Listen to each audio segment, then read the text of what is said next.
উপন্যাস আবেলিৰ ৰহণ, ষষ্ঠ খণ্ড। ৰঞ্জন শইকীয়া। টোপনিৰ পৰা সাৰ পোৱাৰ লগে লগেই তাইৰ মূৰত এটি প্ৰচণ্ড বিষৰ অনুভৱ। এটা অদ্ভুত সপোনে তাইক বৰকৈ কন্দুৱালে। ইমান ভয় লগা সপোন যেন তাই কল্পনাই কৰিব পৰা নাই। হয়তো সপোনতেই তাইৰ বিচনাৰ কাপোৰবোৰ বিশৃংখল হৈ পৰিছিল। তাইৰ লগত সপোনত কি হৈছিল তাই বাৰে বাৰে মনত পেলাবলৈ চেষ্টা কৰিছিল, তথাপি বিফল হৈছিল। লাহেকৈ বিচনাখনৰ পৰা উঠি এখোজ দুখোজকৈ বাথৰুমৰ দিশে আগবাঢ়িল। সপোনত তাইৰ হাত দুখন সিহঁতে সঁচাকৈ হেঁচা মাৰি ধৰি ৰাখিছিল নেকি? তাইৰ লগত সঁচাকৈ অত্যাচাৰ হৈছিল নেকি? লাহেকৈ বাথৰুমৰ দৰজাখন খুলি তাই ভিতৰলৈ সোমাই গ'ল। নাই, কোনো চিনচাপ নাইচোন। বাথৰুমৰ ভিতৰৰ টাৱেল দুখন ঠিক একেই ঠাইতে আছে। বাল্টিটোত ঠিক প্ৰতিদিনৰ দৰেই পানীখিনি চেঁচা পৰি আছে। তাই পানীৰ টেপটো লাহেকৈ হাতেৰে পকাই দিলে।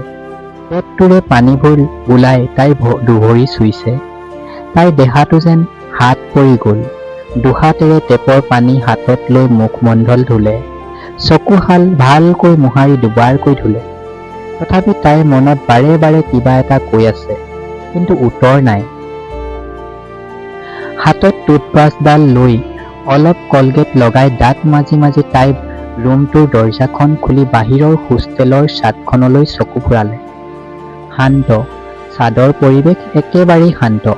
পূব দিশত সূৰ্য আগমনৰ বতৰা। হোষ্টেলৰ ল'ৰাবোৰ কিজানি এতিয়াও শুই আছে।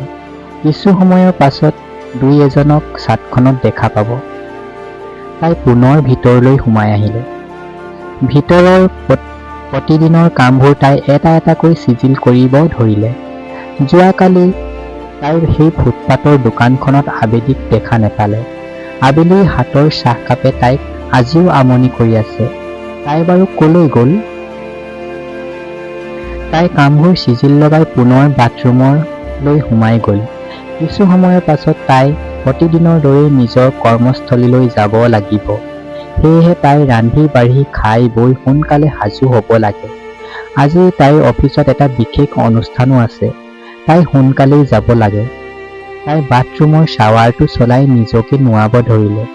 এটা উদং শৰীৰত পানীৰ টোপালবোৰে চুমা যাচিছে। তাই যেন মুক্ত হৈ থিয়েৰে ৰৈছে। ধন্যবাদ।